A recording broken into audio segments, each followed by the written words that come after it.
Hello बेटा, चलो fourth concept में हम लोगों ने स्प्रिंग वाले केसेस कर लिए थे। एक क्वेश्चन दिया था वो मैं डिस्कस कर देता हूँ, आप लोग समझ लो। ठीक है, देखिए क्वेश्चन में ये था कि यहाँ पे ऐसा एक पुली था और ये फिक्स था यहाँ पे, अंडरस्टैंड करना। और यहाँ पे एक ब्लॉक था, आई थिंक इसको मैंने 5 kg लिया था। डेटा में भी थोड़ा बहुत चेंज हो तो उसमें कुछ परेशानी वाली बात नहीं है। यहाँ पे ये था, ये शायद 2 kg था और यहां पे स्प्रिंग लगी थी, स्प्रिंग कांस्टेंट के था और यहां पे ग्राउंड से एक रस्सी को बांधा गया था इस तरह से, दिस इज फिक्स्ड पॉइंट। ठीक है, और आपसे कहा गया था इसको शायद ए मान लिया था, इसको बी मान लिया था, वो डिपेंड करेगा कि क्या वैल्यू थी। कुछ ऐसा था कि जैसे हम इसको कट करेंगे तो just after cutting string find out the acceleration of both the block. समझ आए? के की वैल्यू कुछ लेना चाहो तो ले लो, उसकी कोई जरूरत नहीं है, उसमें उसके टर्म्स में आंसर आ जाएगा। ठीक है, अब मान लो, जरा समझना मेरी बात पहले। देखो, जनरलाइज कर दे, थोड़ा मजा आएगा, है ना। तो मुझे बताओ, सबसे पहले इसको भी हटाओ। मान लो काटा नहीं गया, काटने से पहले क्या क्या हो रहा होगा जरा उसके बारे में बात करते हैं। ठीक है, काटेंगे तो बाद में, लेकिन पहले ये सब कुछ रेस्ट पे था कि नहीं था? क्योंकि यहाँ रस्सी बंधी है, ये नीचे जाना चाहेगा तो ये ऊपर जाना चाहेगा, बट रस्सी इसको रोकेगी। लेकिन ये नीचे जाना चाहेगा तो स्प्रिंग खिंच जाएगी, क्योंकि ये इस पे फोर्स लगेगा तो नीचे आएगा, है ना। सब कुछ रेस्ट पे। इसका मतलब ये होगा कि इसके ऊपर नीचे की तरफ फोर्स लग रहा होगा 5G, यहाँ पे टेंशन लग रहा होगा T, यहाँ पे टेंशन लग रहा होगा T, यहाँ पे टेंशन लग रहा होगा T, और जो स्प्रिंग है, जो जॉइंट्स हैं स्प्रिंग के, इस जगह ऊपर टेंशन लग रहा होगा T। और अगर मैं कहूं कि स्प्रिंग डेल्टा एक्स एलोंगेटेड है, कितनी एलोंगेटेड है? डेल्टा एलोंगेटेड मतलब खिंची हुई है ना। तो बताओ, अगर ये डेल्टा एक्स खिंची होगी तो ये अपने इस एंड पे एक नीचे की तरफ फोर्स लगाएगी, जिसको हम बोलेंगे K इंटू डेल्टा एक्स, और एक इस जगह पे फोर्स लगाएगी, जिसको भी हम बोलेंगे K इंटू डेल्टा एक्स। और इस पे नीचे की तरफ टेंशन लग रहा होगा T0, और इस पे ऊपर की तरफ टेंशन लग रहा होगा T0। और नीचे की तरफ इस पे एक और चीज लग रही होगी, जिसको हम बोलेंगे 2G। 2 मास हो गया और G उसका एक्सेलरेशन। सब कुछ बैलेंस है। अगर सब बैलेंस है तो हर पॉइंट पे फोर्स बैलेंस होना चाहिए। अच्छा, इस ब्लॉक के ऊपर अगर हम फोर्स बैलेंस करेंगे, इसके ऊपर A के ऊपर, तो अगर A ब्लॉक को देखा जाए तो A ब्लॉक पे नीचे की तरफ लग रहा है 5G और ऊपर की तरफ लग रहा है T। चूंकि कहीं जा नहीं रहा है, इसलिए हम गारंटी से कह सकते हैं कि T is equal to 5G। पक्का? इस पॉइंट को देखो, इस पॉइंट पे नीचे की तरफ लग रहा है K डेल्टा एक्स, ऊपर की तरफ लग रहा है T। पॉइंट कहीं जा नहीं रहा है, इसका मतलब T is equal to K delta x. कोई डाउट नहीं है? समझ आ रहा है? अच्छा, अब जरा हम इसका BD देखते हैं, इस वाले ब्लॉक का, B वाले ब्लॉक का। B वाले ब्लॉक पे नीचे की तरफ लग रहा है 2G और नीचे की तरफ एक लग रहा है T0 और ऊपर की तरफ लग रहा है K डेल्टा एक्स। देख लो ये फोर्स है और कोई तो नहीं।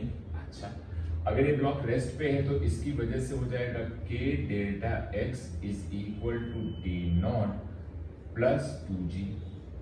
अब बात मेरी ढंग से समझना, बहुत जरूरी चीजें हैं, तभी तुम्हें मजा आएगी, अदरवाइज नहीं। जब इस रस्सी को अब कट किया जाएगा, अगर हम इसको अब कट करते हैं तो जैसे कट करेंगे क्या जीरो हो जाएगा? T0, क्योंकि रस्सी अगर टूट गई तो टेंशन खत्म ना। तो जैसे ही T0 जीरो होगा, ढंग से समझना, तो मुझे बताओ यहां पे अगर तुम T0, पहले दोनों इक्वल है, लेकिन अगर T0 को जीरो कर दो तो ये वैल्यू ज्यादा हो जाएगी इससे। कोई दिक्कत वाली बात नहीं है, पक्का ना भाई?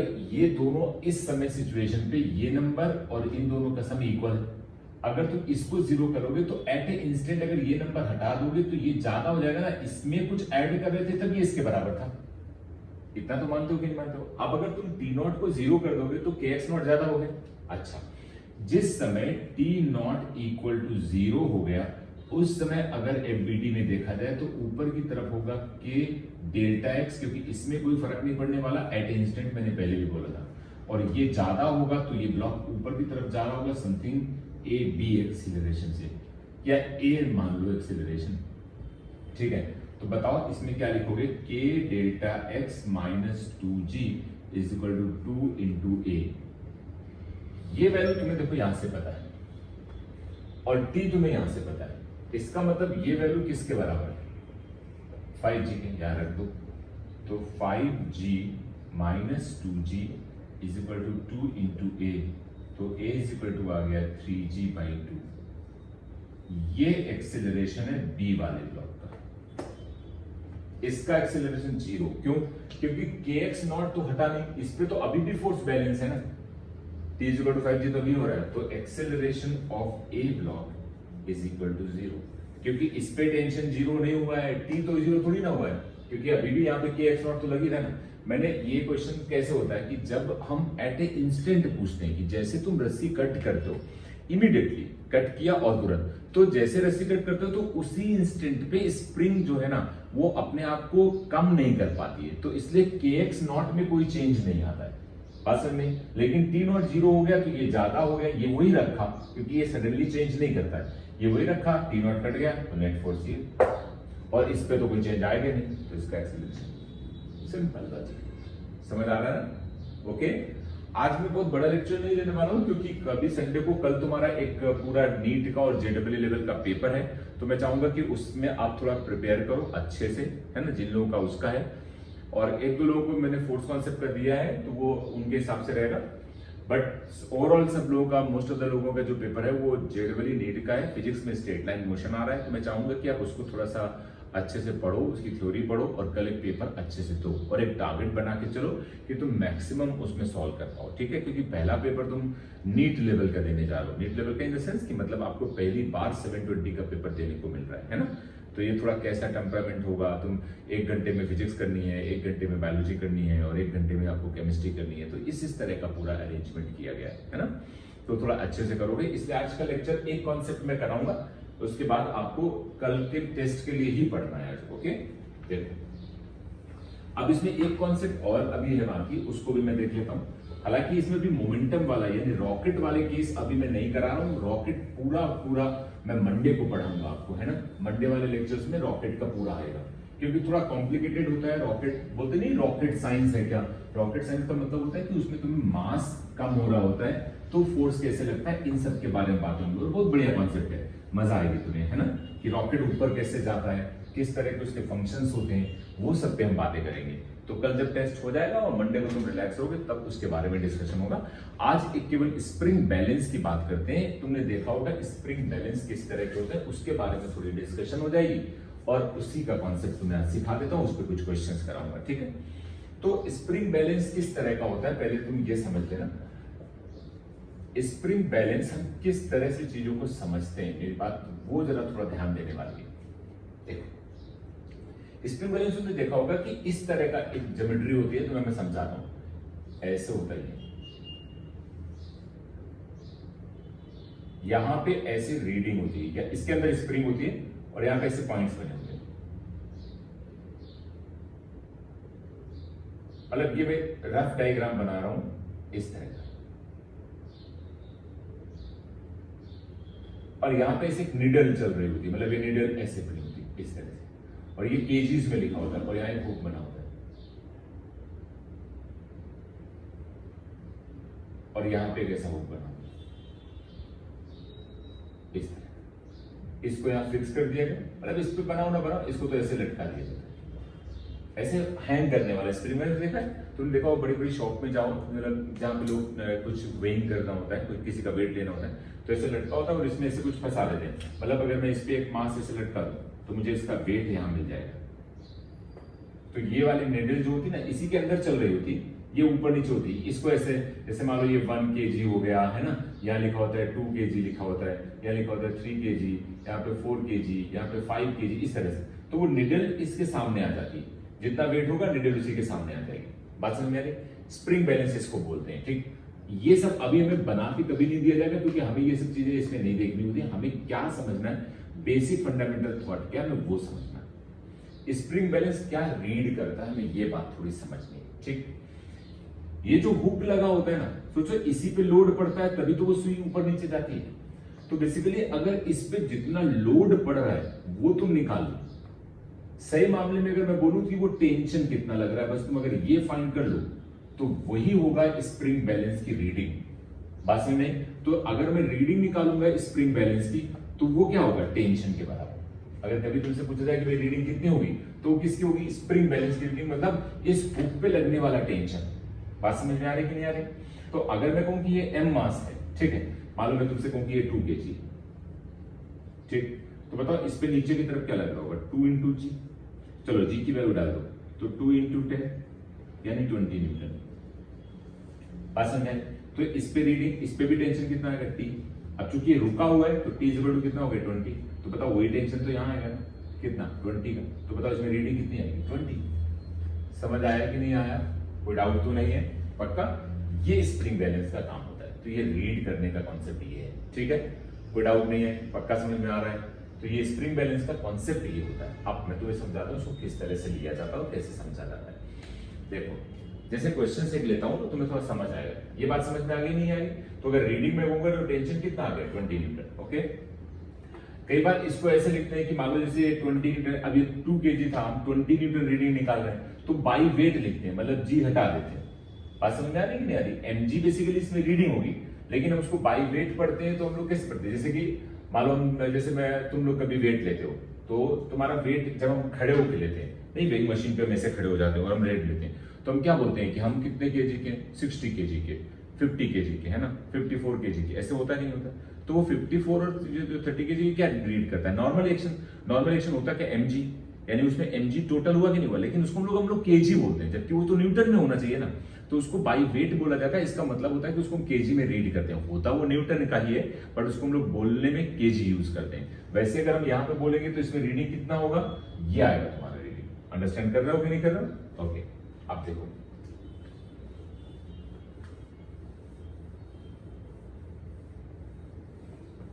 एक एग्जांपल लेता हूं, तुम्हें और समझ आएगा उसको। एससी वर्मा में इसके क्वेश्चंस है, कॉन्सेप्ट ऑफ फिजिक्स बुक आती है एससी वर्मा की, तो उसमें बहुत सारे क्वेश्चंस इसके मिलेंगे। देखो, तुमको ही मतलब इसमें मैं तुम्हें सॉल्व करके दिखाता हूं। मान लो मैंने तुमसे कहा ये पूरी है, ठीक है, और नहीं रुको ना, थोड़ा आसान कर देना है।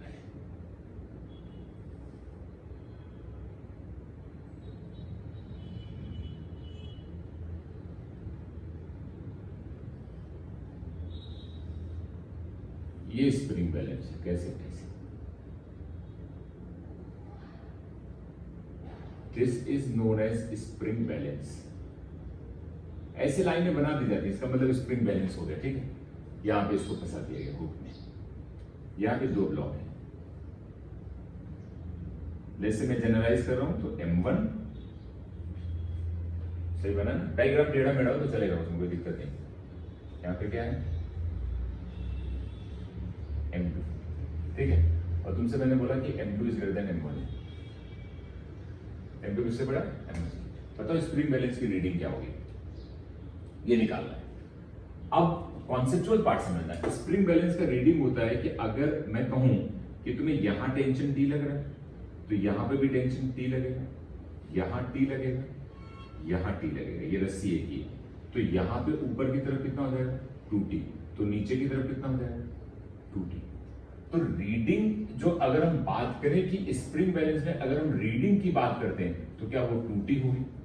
तो अल्टीमेटली मुझे क्या निकालना है, t निकालना है, उसको डबल कर देंगे, रीडिंग पता चल जाएगी। ये बात समझ आ रही है कि नहीं आ रही है? तो रीडिंग का मतलब तुम्हें समझ आना चाहिए कि उसमें कितना वेट आ रहा है, ठीक। अब देखो जरा, तो मुझे बताओ, अगर ये ज्यादा तो ये नीचे जा रहा होगा, समथिंग ए, जितने से ये नीचे जा रहा होगा उतने से अपवर्ड जा रहा होगा। This is also acceleration is a, okay. अब जरा देखो, ले जाने वाला फोर्स कितना है, ये मैं पहले बहुत बार बता चुका हूं, m2g। नीचे की तरफ कितना फोर्स लग रहा है, m1g। ये रोकने वाला फोर्स है, अगेंस्ट लग रहा है, और ये ले जाने वाला फोर्स है। तो बताओ ए कितना हो जाएगा, ले जाने वाला फोर्स माइनस रोकने वाला force divided by total mass, m1 plus m2। This is equal to A. ये सबको बढ़ा चुका हूं तो इसमें कोई दिक्कत वाली बात नहीं, ओके। अब जरा सोचो, अगर मुझे टेंशन निकालना है तो किसी एक का एमवीडी बना लो, चलो इसका बना लेते हैं। तो क्या लिखेंगे, T माइनस m1g, क्योंकि ये ऊपर जा रहा है तो T ज्यादा होगा और m1g कम होगा, तो T minus m1g is equal to m1 into A. तो T is equal to m1a plus m1g, पक्का। तो t is equal to m1 और a की वैल्यू तुमने यहां निकाली है, g कॉमन लेके रख देना, तो अगर g को बाहर ले लेंगे तो ये हो जाएगा m2 minus m1 into g divided by m1 plus m2 और प्लस m1g। ये बात समझ आ रही है कि नहीं आ रही? अब मैं थोड़ा और सिंप्लीफाई करता हूँ इसको। देखो इसको इधर लाए थे प्लस हो गया था, यहाँ पे ये कॉमन ले लोगे, मतलब एलसीएम ले लोगे, 1 मान के एलसीएम लेते हो तो क्या हो जाएगा, t इज इक्वल टू, इसको अंदर मल्टीप्लाई कर दो तो ये अंदर मल्टीप्लाई करोगे, बल्कि पहले इसे लिखो m2 minus m1g plus m1g और यहाँ आ जाएगा m1 प्लस m2 और पूरे के नीचे आ जाएगा m1 प्लस m2। ये समझाना बहुत आसान काम है, इसमें कोई बड़ी चीज नहीं है, और सबको समझ में आने चाहिए। अब मल्टीप्लाई करो अंदर नंबर्स का, तो ये होगा m1 m2 minus m1 square, यहाँ पे भी g आएगा और यहाँ पे भी g आएगा, पक्का?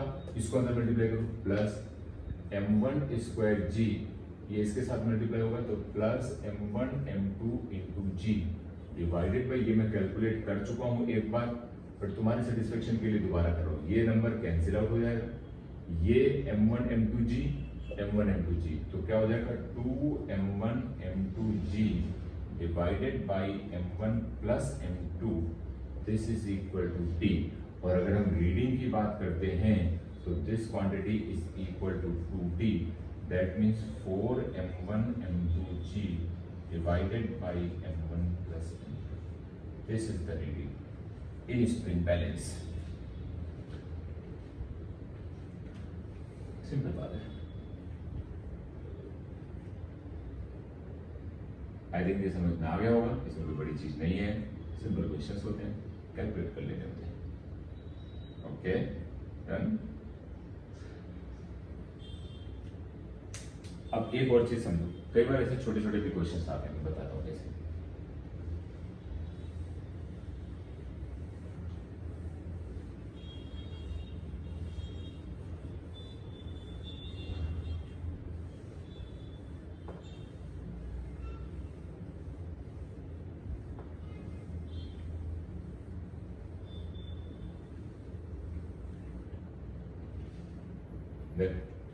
जैसे कई बार आपको कहा जाता है कि मान लो एक हॉरिजॉन्टल टेबल है, उस पे एक स्प्रिंग बैलेंस रखा है,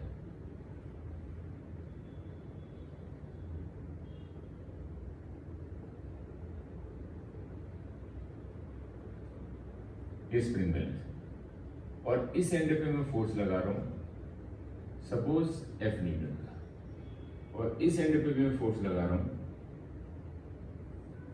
सपोज F न्यूटन का, ठीक है? F का फोर्स दोनों में लगा रहे हैं, और मैं पूछ रहा हूं कि आपको रीडिंग बतानी है स्प्रिंग बैलेंस में कितनी होगी। देखो स्प्रिंग बैलेंस के अंदर भी स्प्रिंग होती है, कॉन्सेप्चुअली पार्ट ये समझना है, लोग कंफ्यूज ना हो इसमें, कि जब हम दोनों हुक को ऐसे खींच रहे होंगे स्प्रिंग के दोनों तरफ, स्प्रिंग बैलेंस को, तो इधर भी F लगा रहे हैं, इधर भी F लगा रहे हैं, ये बात अंडरस्टैंड हो रही है कि नहीं हो रही? तो सोच स्प्रिंग के दोनों एंड पे अगर वो जब रुकेगा जाके बैलेंस होगा, तो इधर अंदर की तरफ फोर्स लगाती है, स्प्रिंग खींचती है, तो जितना फोर्स यहाँ लग रहा होगा उतना यहाँ पे भी लग रहा होगा, उसमें कोई दिक्कत वाली बात है नहीं। ये बात समझ में आ रही कि नहीं है?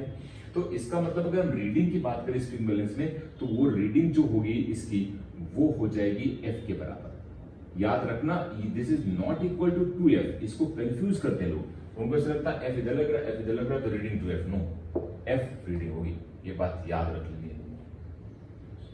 समझ आई मेरी बात? पक्का?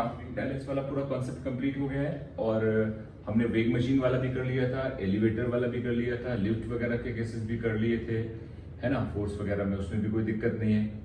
अब कई बार एक बार ऐसे क्वेश्चंस हो सकते हैं कि मान लो कभी कभी मैं मोमेंटम उस पर थोड़ा मास वेरिएबल होगा तो किस तरह की चीजें आएंगी, ये सब चीजें थोड़ी डिस्कस करना चाह रहा था, थोड़ा तुम्हें थ्योरेटिकल पार्ट को बताने के लिए कि भाई क्या क्या पॉसिबिलिटी हो सकती है ना, तो वो किस तरह से उसका इजेक्शन होता है, मास अगर उसका चेंज हो रहा है तो उस पर फोर्स कितना लगता है, कैसे उसको कैलकुलेट किया जाता है, इन सब के बारे में, बट वो थोड़ा लेटर ऑन करेंगे तो ज्यादा बेटर रहेगा, मतलब वो मंडे को डिस्कशन होगा, ठीक है? उसके लिए पूरा आपको समझाना जरूरी है, बट उसके लिए मैं थोड़ा सा तुम्हें एक आइडिया देता हूं कि जब भी कभी इस तरह के क्वेश्चंस होते हैं जहां पे मास वेरिएबल हो, अगर मान लो मैं तुम्हें ये कहूं कि कोई ब्लॉक है या कोई चीज है, ठीक है, जैसे अगर मैं तुम्हें ऐसा बोलूं कि यहां पे कोई ऐसे ब्लॉक है, ठीक है, इस तरह से, ये वी वेलोसिटी है। बेटा पॉइंट समझना था, तुम्हें मजा आएगी। ये ट्रॉली है मान लो ऐसे, ठीक है,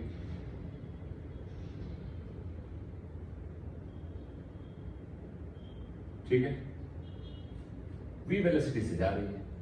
आप सोचोगे इसके ऊपर कोई चीज ऊपर से डाली जाए, थोड़ी थोड़ी चीजें गिरने लगे ऐसे, तो इसका मास मान लो पहले अगर m था तो इस पे कुछ थोड़ा थोड़ा ऐसे डालते जाओ, तो इसका मास बढ़ने लगेगा ना, तो फिर इसका मास भी चेंज हो रहा है और इसकी वेलोसिटी v है, तो v चेंज होगा नहीं होगा क्या होगा, इन सब के बारे में हमें डिस्कशन बहुत डिटेल में करना है ना। तो ये थोड़ा टफ पार्ट होता है, बट फिर भी इसको हम समझेंगे। तो मैं तुम्हें एक छोटा सा आइडिया देता हूं कि जैसे अगर हम मोमेंटम लिखते हैं तो मोमेंटम को हम क्या लिखते थे, m इंटू वी, याद आया ये तुम्हें पक्का। और हमें ये बात पता है rate of change of momentum with respect to time is known as instantaneous force, इसको हम लोग फोर्स बोलते थे, अगर तुम्हें याद हो तो, ये हम बात कर चुके हैं, ठीक है। ये वेक्टर क्वांटिटी होती है, वो सब बात की बात है, बाद में लिख लेंगे सब चीजें। तो अभी अगर मैं d बाई डी टी बोलूं तो बताओ ये क्या mv होगा। अब अगर तुम्हारा m कांस्टेंट होता तो तुम m को बाहर लेते हो, इसको डिफरेंशिएट करते, तो m मतलब अगर मैं थोड़ी देर के लिए एक केस बनाऊं और तुमसे बोलूं कि m कांस्टेंट है, क्या है, m कांस्टेंट है, मेरी बात समझना, तो तुम इसमें क्या लिखते, m को बाहर ले आते और dv बाई dt लिख देते, और ये चीज हो जाती m इंटू ए। तो यही न्यूटन का सेकेंड लॉ होता है, F बराबर ma। बट अगर m कांस्टेंट नहीं है, सेकेंड केस की अगर हम बात करते हैं कि अगर m कांस्टेंट नहीं है, सपोज मैंने बोला कि m लाइक वेरिएबल या नॉन कांस्टेंट नंबर है और यहाँ पे v कांस्टेंट है, मैं ऐसे बोलूं कि v कांस्टेंट है, यदि बात समझना, तो तुम क्या लिखोगे, F is equal to dp by dt। ये थोड़ा समझने वाली चीज है, मंडे को इसमें बहुत डिटेल में डिस्कशन होगा, बट फिर भी थोड़ा मैं आइडिया देता हूं। d by dt of m into v, v constant है तो बाहर आ गया, और dm बाई dt, बात समझ में आ गई। ये है रेट ऑफ चेंज ऑफ मास, समझ आए मेरी बात। तो ये भी किसको रिप्रेजेंट करता है, फोर्स को। फोर्स को दो तरीके से लिखा जा सकता है, rate of change of mass, तो ये basically rate of change of momentum ही तो लिखा है, मेरी बात समझ में आई। तो मास का भी अगर रेट ऑफ चेंज हो रहा होगा तो भी उसके ऊपर एक फोर्स लग रहा होगा, ये बात तुम्हें समझनी पड़ेगी, v इज अ कांस्टेंट। और अगर मैं कहूं कि कोई कांस्टेंट नहीं है, मेरी बात समझना, तो हम जब फोर्स को लिखेंगे तो होगा वो dp by dt and this is equal to d by dt of, ढंग से समझना, ये d by dt of m into v. तो अगर पहले हम जब दो वेरिएबल होते हैं, तो मैंने तुम्हें एक चीज बताई थी कि m को पहले मत करो, v को करो, तो ये हो जाएगा ये, प्लस फिर अब v को ऐसे लिखो और dm बाई dt लिखो, दिस इज द फोर्स। ये भी वन ऑफ द फॉर्मूला, हालांकि ये बहुत कम यूज होता है क्योंकि में v कांस्टेंट ही होता है, रॉकेट का जो हम ले जाते हैं उस तरह की चीजें, जब हम स्पीड को बढ़ाते हैं या कुछ ऐसा होता है तब ये चीजें यूज होती हैं। ये काफी टिपिकल पार्ट होता है कि भाई ये चीज क्या है, ये तुम्हें समझ आता है। m कांस्टेंट होता है तो हम केवल इतने ही लिखते हैं, है ना, m कांस्टेंट होता है तो एक नंबर ये जीरो हो जाता है, इसलिए तो उतना लिखा था ये, ठीक है ना, v को। लेकिन अगर दोनों कांस्टेंट नहीं है तो फिर ये लिखा जा सकता है, ठीक है। ये basically rate of change of momentum है, ये अगर कोई बॉडी का मोमेंटम चेंज हो रहा है तो हम उसको इस तरह से लिखते हैं। और ये वेक्टर क्वांटिटी है, सबसे पहले तुम अगर चाहना तो इसके ऊपर वेक्टर लगा लेना, मुझे कोई दिक्कत नहीं है, मैंने मैग्नीट्यूड लिखा था, बट कुछ लोग इसमें कंफ्यूज होते हैं कि भाई ये क्या आपने लिखा है, तो ये चीज ऐसे लिख सकते हैं, वेक्टर क्वांटिटी, ठीक है, समझ आ रहा है, इसे वेक्टर क्वांटिटी तो ऐसे लिखा जा सकता है, vector, this is also vector, this is vector, understand हुआ कि नहीं हुआ। तो ये मोमेंटम का पार्ट आएगा जब हम आगे डिस्कस करेंगे इस सब में बहुत ज्यादा, और ये बहुत बेहतरीन चीज होती है, मजा आती जाएगी, तो मजा आएगी इसमें, है ना। ओके, क्लियर हो रहा है कि नहीं हो रहा है, आप देखो।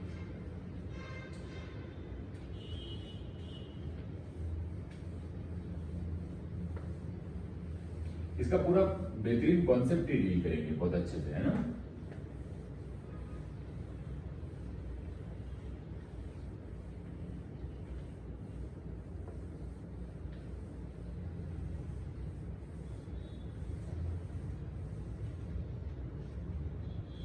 अब ऐसा भी हो सकता है कई बार आपको ऐसा दिया जाए कि मान लो आपसे कहा जाए कि एक ब्लॉक है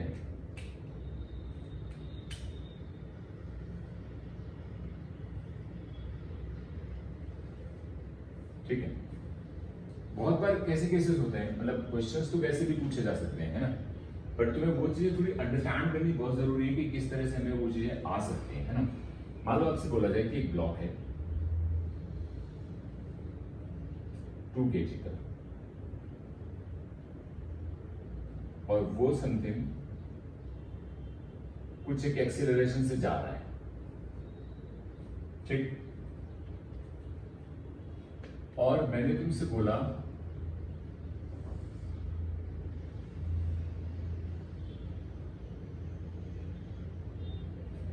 देखो ये मैं क्या कहना चाह रहा हूं, तुम उसकी बात समझना, मैं किस तरह से इसको डील करना है। तो मुझे बताओ F बराबर ma होता है, ये बात समझ में आती है। अच्छा, अगर मैं लिखूं तो F by m is equal to a होगा, तो F बाई m लिखो या a लिखो, समझ आ रही बात नहीं आ रही। अब सोच के देखो, अगर मैं यहां ग्राफ बनाऊं फोर्स का और P का, लाइक दिस,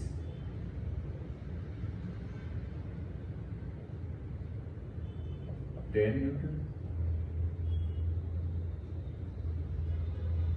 4 सेकेंड, ठीक है। ये थोड़ी समझने वाली चीज है, इसमें कोई बड़ी दिक्कत नहीं, बट थोड़ा ध्यान देना।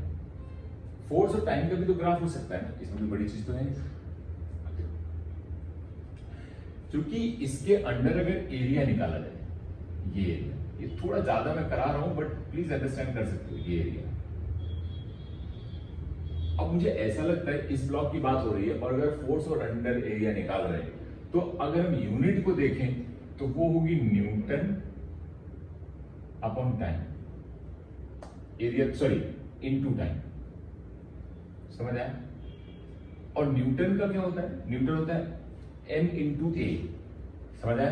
m क्या होता है kg, a होता है मीटर पर सेकेंड स्क्वायर, और टाइम की यूनिट भी क्या होती है सेकेंड, तो यह सेकेंड, यानी कि ये और ये कैंसिल हो गया, ठीक है ना। तो इसका मतलब हो गया kg मीटर पर सेकेंड। तो अगर मैं kg से डिवाइड कर लूं तो बेसिकली ये क्या बन रहा है, वेलोसिटी। पॉइंट तुम्हें समझ में आ रहा है कि नहीं आ रहा है। तो मैं ये पूछ सकता हूं कि find out the velocity of this particle at, ये सब दिया है तुम्हें, इस ग्राफ से देख के बताना, at t is equal to 4 second. तो अब जरा सोचो, ये फोर्स है, अगर फोर्स में मैं मास से डिवाइड कर दूं तो क्या ये एक्सीलरेशन बन गया। इसका मतलब ये किसका ग्राफ दिया है, at का, और अगर यहां मास से डिवाइड करोगे इसका मतलब इसमें भी मास से डिवाइड करोगे। सिंपल बात है कि नहीं भाई, ये 10 न्यूटन था तो फोर्स था ना, मास से डिवाइड करोगे, मास कितना 2 kg, तो ये कितना बच गया तुम्हारा 5, और ये कितना है 4। मेरी बात तुम्हें समझ में आ रही कि नहीं आ रही। तो क्या इसका एरिया निकाल लोगे, तो जो इसका एरिया आएगा व्हाटएवर, वो एरिया कितने इंटरवल में, कितने इंटरवल में, वही क्या हो जाएगी वेलोसिटी। और बल्कि और अच्छे से समझो ना, तो this is change in velocity, यह आएगा चेंज इन वेलोसिटी। पॉइंट समझ आना चाहिए, चेंज इन वेलोसिटी में क्यों बोल रहा हूं, क्योंकि चेंज इन वेलोसिटी इसलिए क्योंकि इनिशियल वेलोसिटी अगर मैं t इज इक्वल टू 0 पे तुम्हें कहूं कि सपोज v1 है, और तुम्हें t is equal to 4 second पे निकालनी है, कितने सेकेंड में, 4 सेकेंड में, तो तुम इसको क्या कहोगे, इसको कहोगे velocity at t is equal to 4 second minus velocity at t is equal to 0 second, वो एरिया के बराबर होगा। बट वो एरिया याद रखना, फोर्स और टाइम का हमें अगर ग्राफ दिया जाएगा तो मास से डिवाइड कर देना है, तो बेसिकली एक्सेलरेशन टाइम का ग्राफ बन गया। लेकिन वो एक्सेलरेशन वर्सेस टाइम का ग्राफ नहीं देते, तुमसे गलती कराने के लिए किसका ग्राफ देंगे, फोर्स और टाइम का, ऐसा बोल देंगे। तो तुम्हें थोड़ा समझना होगा। ओके, ये एरिया मैंने डायरेक्ट पूरा लिखा नहीं, क्योंकि ये कर्व है, ये कर्व कैसा है ये मुझे नहीं पता, मतलब बताया नहीं गया। अगर ये स्ट्रेट लाइन होता तो हम 2 मिनट में इसको सॉल्व कर सकते थे। पक्का समझ में आ रहा है, तो कोई कंफ्यूजन नहीं है। एरिया जैसा क्वेश्चन आएगा उस तरह का दिया जाएगा, तो इसमें कोई प्रॉब्लम वाली बात है नहीं, ठीक है। अंडरस्टैंड कर रहे हो कि नहीं कर रहे हो, तो ये पार्ट आपका इसमें है। मतलब ये क्वेश्चंस की वैरायटी हो सकती है, आए तो वैसे बहुत कम पूछे जाने के चांसेस होते हैं, बट अगर कभी पूछा जाए तो आप इस तरह से इसको समझ सकते हो कि भाई फोर्स और टाइम का ग्राफ दिया गया है तो वेलोसिटी किसी टाइम पे पूछी जा सकती है, तो एरिया निकाल लो, इस तरह से इसको डिफाइन कर लो। तो इसमें कोई बड़ी चीज नहीं है, बहुत छोटे छोटे पार्ट्स होते हैं, डील करने वाली बात है कि आप उसको कैसे डील करते हो, क्या उसको समझ लो। ठीक है, तो ये पार्ट तुम्हें समझ में आ गया, इसमें कोई दिक्कत तो नहीं है। ओके बेटा, तो आज मैं ज्यादा नहीं करा रहा हूं, एक ही केवल चीज बची है फोर्थ कॉन्सेप्ट में, वो है वेरिएबल मास वाला काम जो है, रॉकेट वाला केस। वो तुम अगर कभी भी बुक वगैरह में देखोगे तो रॉकेट वाले केसेस केवल मैं इसमें छोड़ रहा हूं, उसके बाद फिर फ्रिक्शन आएगा। तो मंडे को हम लोग रॉकेट वाले सारे केसेस करेंगे, बट अभी कल आपका एक पेपर है, तो बी केयरफुल, उस पेपर को पूरा अच्छे से प्रिपेयर करो। एंड उसमें जो 45 क्वेश्चंस होंगे तुम्हारे फिजिक्स में, 45 क्वेश्चंस होंगे केमिस्ट्री में, एंड 90 क्वेश्चंस होंगे तुम्हारे बायोलॉजी में, और 20 क्वेश्चंस होंगे मैथ्स वाले बच्चों के, जो मैथ्स वाले बच्चे हैं उस तरह का। और मतलब मैथ्स, ये तो नीट के लिए होगा, मैथ्स वालों के लिए जो होंगे उनके 20 मैथ्स में, 20 केमिस्ट्री में, 20 फिजिक्स में। ठीक है, मेंस पैटर्न में उनका पेपर होगा, और नीट वालों का एक ही पैटर्न होता है, तो उसमें कोई प्रॉब्लम वाली बात नहीं। ठीक है, तो अच्छे से करना। क्वेश्चंस मैंने बहुत टफ नहीं रखे, इजी है, बहुत ज्यादा इजी भी नहीं, और गुजराती मीडियम और इंग्लिश मीडियम का पेपर सेम है।